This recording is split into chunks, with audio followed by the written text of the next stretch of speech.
idea that I had, I'll just sit this off and just it for me.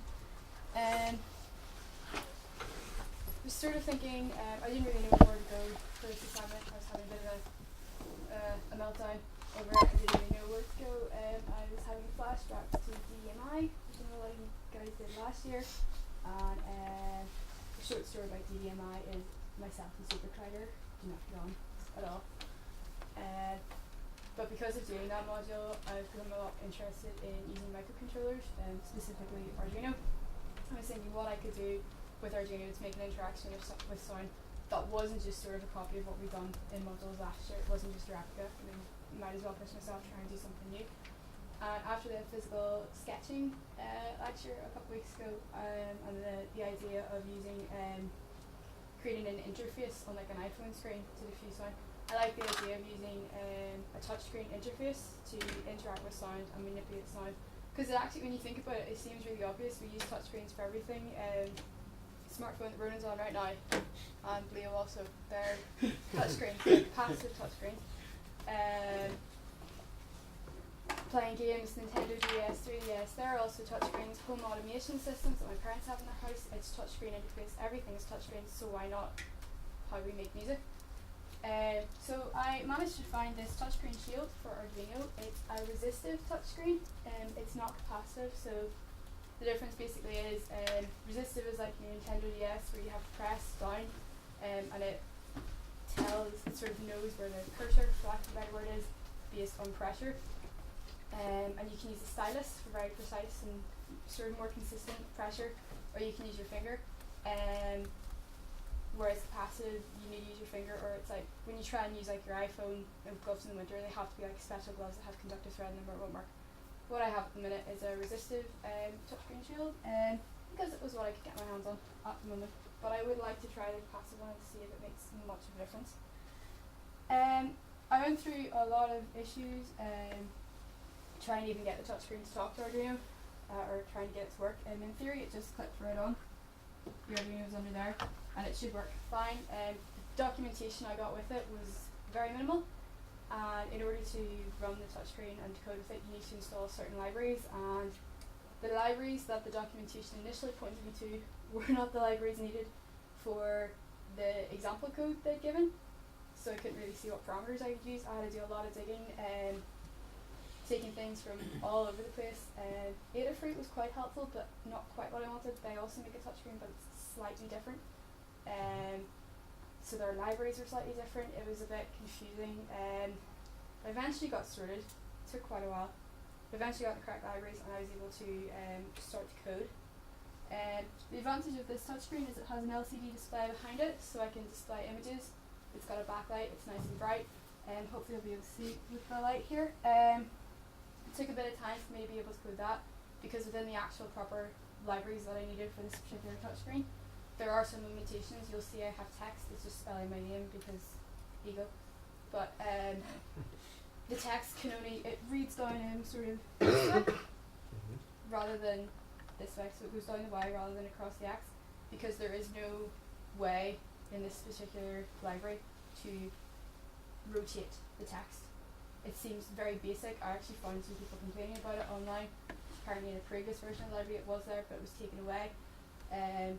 It seems a basic thing to do, but you can't do it. I have found a fix for this. I actually found it this morning, but I didn't have time to implement it. What I have to do is actually go into the edit the libraries themselves, which I haven't done before. I'm a bit apprehensive to it in case I break the entire thing, which with my track history with code is always a possibility. But basically I got a design going, and this is what it looks like. Give it a second. Here's my name, Nia, and a series of colours going down. The significance of the black strip versus the colours will be more relevant in a moment. So I had to find a way of getting data out of the touchscreen, and getting it to talk with. My idea was some sort of software. As I said before, myself and Supercrider are mortal enemies. I wasn't going anywhere near that. But I didn't really know what else to do, so I thought Macs. You sort of hear Macs come up everywhere.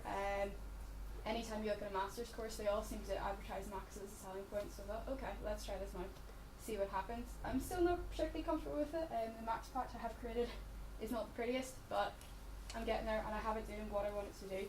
So the idea was the touch shield would take data based on where you touch it, and it would send that data via the Arduino serial port to Max. Ran into a few problems with this initially. The first one being that when you use the command serial.print in Arduino, it sends the data as an ASCII character, and when you try to bring that into Max, you have to do all this really annoying packing and unpacking numbers to try and get it to convert. It just seems really complicated and unnecessarily complicated.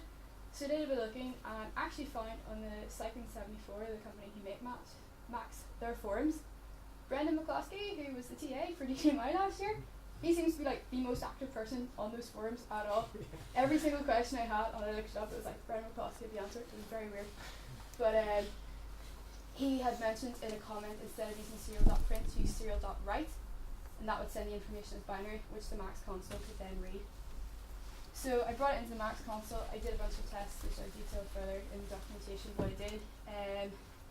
Basically just making sure I had like a paint sampler, and it was basically showing when you tap certain things. I just got it to print like random numbers. They had no significance, just to see the numbers come in and be like, okay, I can do this.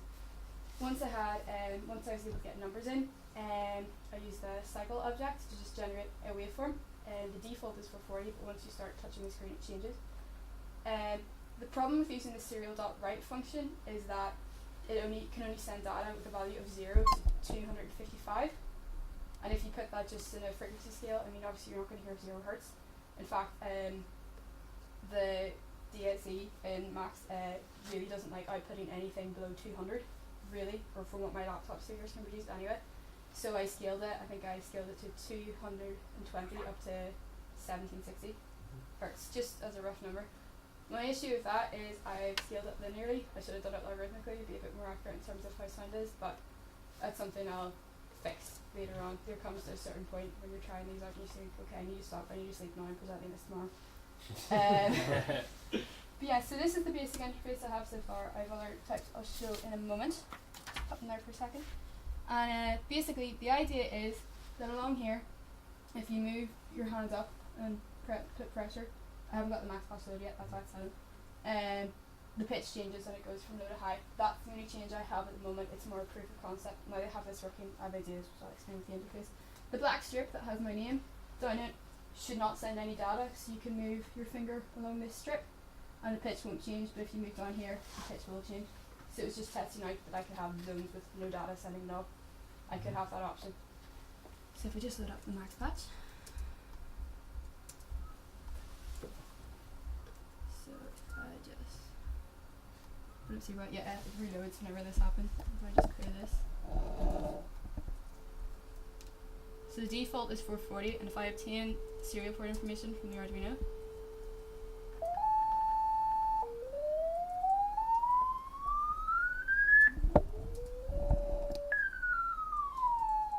but if I move to this black part, there is no change. If I just make that be quiet for a second, you'll notice when I reach a certain point in the grey, it then flipped back to 0. That's because this is 320 pixels wide, long down the y-axis. I need to flip it to be along the x-axis because it only sends 0 to 255, and 255 is obviously less than 320. Whereas the x-axis is 240, so if I send it to change the pitch along that way, it'll hopefully work a bit better. Or I can play around and try and do things with creating zones, which is something I'm working on. But as I said, myself and code, not the best of friends, but I'm getting there. So the idea is then, with that, is to then create some interfaces. I have some examples here. So I'll show this out. Main one I'm thinking of going for is sort of this diagram interface here. So it'd be like the x-axis here, the y-axis here. The idea is that you would be able to draw on the screen using your finger or a stylus. These are sort of coloured buttons, and they represent different sounds. So what I had at the moment was just a simple sine wave. You could have other sort of waves or samples of sound. You could manipulate in different ways. So selecting a different colour selects a different wave, and you can basically trace on the screen. And you can have it set up so that the trace remains on the screen, and you can see what you've done. I also just have a generic volume fader here. I like the idea of tracing the patterns on the screen because it was sort of like, are you drawing a picture and seeing what sound happens? Or are you seeing what sound happens? Are you creating some sound and seeing what picture you get? So sort of like that idea, because you could think of it 2 different ways and come up with different sort of ideas. The second one I thought of was having different zones. These are just square and circular buttons, and the idea was you could trace connections between them using your finger, and they would so the first few would be sounds, and then the rest would be like an effects tune. So then you could customize what you wanted to happen to the sound and drag it around and see what would happen. Different patterns obviously resulting in different sound output. And the last one, and just get it there, is a more simplistic one. It's each strip along here is a different parameter, and moving along changes that parameter. For example, this could be volume, this could be frequency, this could be the amount of distortion or reverb or whatever. And then it just changes each one, but it depends where it detects you are along the x-axis. And I have 4 there. You could have a lot more than 4, or you could have it a lot more simple than that. And that's sort of the idea I have going at the moment. Questions, comments, anyone? I was just wondering, is this going to be like a standalone? Is there going to be something else attached? And then, if so, is it going to be an installation or an instrument? I know everyone's sort of saying it can be both. I can see ways you could make this an installation. For example, if you had like loads of them on a wall around the room, you could like let a bunch of kids in and just tell them to go play and see what happens in terms of sound. I more like the idea of sort of having it as your own performance. Sort of constrained at the moment by the size of the screen. It's only 2.8 inches, like it's pretty small. You can get larger ones. I just didn't want to invest in a larger one off of that in case I couldn't get it to work the way I wanted to at all. Ideally, if you had a larger one, it could be more obvious what you're playing. You could replicate the interaction on a screen behind you so people can see what you're doing. But I like the idea of it just being the screen and either just your finger or a stylus, as if you're drawing. And that sort of creates the sound. I like the idea of it more being performance-based.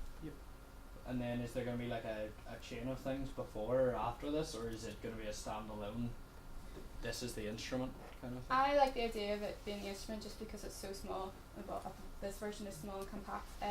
Because it is going through to max, you can create a chain of effects in there and have different gestures. The idea is that you can have different gestures on the screen and they can indicate different things to happen, different effects to happen, different whatever. Part of the problem with these little touchscreens is they can only detect 1 point at a time, so you can't do like pinching and grabbing things, which you're used to in like your iPhone or Android or whatever. But I need to look more into other screens that are available and what I can sort of get access to. It sounds like you are going to have a great time doing all that code. Well, I would say, I think it's very important that you have, you've made it do something, but you have the full chain. So in terms of, whether it's Max or Super Collider or edit the text on the Arduino itself, that's a more technical thing, and let's make sure we meet and kind of go through some detail stuff, separate.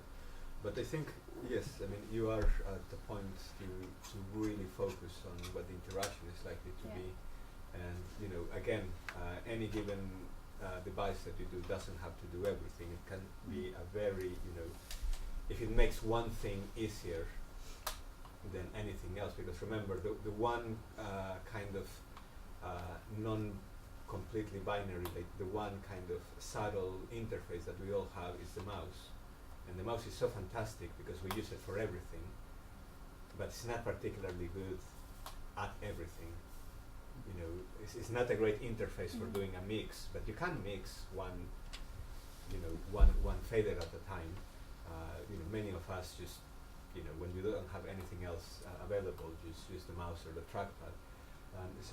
One thing that I would, in a way, ask you, because you've had that experience already, I would hope, and not to assume that it's already on your written submission, but the fact, the steps that you had to go through, the library, and then this used to work, and all that information, you should document it as well, because that either is very common, particularly with both open source hardware and software, and also all the knockoff Chinese companies that do this kind of things. because that's the only one. They are the only ones that produce things that we can afford, and it's nice that they do it and they provide their half-broken, minimally documented libraries, but with knowledge, with asking, and that's kind of this communal set of knowledge. So you have all the information. If someone tomorrow wants to do the exact same thing, I could tell them how to do it. yes. So maybe you should, like, as a blog entry, I have included. I didn't have to. Like I said, there sort of comes from you have to go. Okay, I need to stop. Yeah. For now, or I'll just. I'd rather present something that I have rather than try and present more, but it be like degrading quality as it goes along. I do have the information, and I know for the next submission, I think it is supposed to be online documentation anyway, so I have the stuff to be able to put on and sort of be like, this is like archive stuff, this is what I did before. I do, in the documentation I sent earlier, I sort of have a description of everything that happened. I also have the code that I use for both Arduino and for the Mac patch as well. Yeah. Let's talk later on and Yeah. we'll I look at. I just like to say, look at. There's something I find. There's. You said that there's it doesn't do multi-touch. I think that there's that it invites a kind of an attitude to the music potential and music making of it, which is sometimes seen as a negative by some people. For example, whenever early synthesizers came out and they could only play one note at a time, like monophonic synths, and some people scoffed at, why would you want a keyboard that we can only play one note at a time? But as you probably know, there are lots of really interesting things came out of that restriction. I really look forward to hearing what you say that, what direction you decide, if you decide to stay within that realm, instead of going into the opening zones and stuff as you mentioned, brings to mind. I think it would be really interesting to see what if you do decide to stay in that area, what things you decide to include in that there. I'm very interested. The one I do think I am going to go for is sort of that sort of first idea where you can only interact with one thing at a time, and if you want to change, you have to physically select a different thing. Well, it looks like a really interesting project.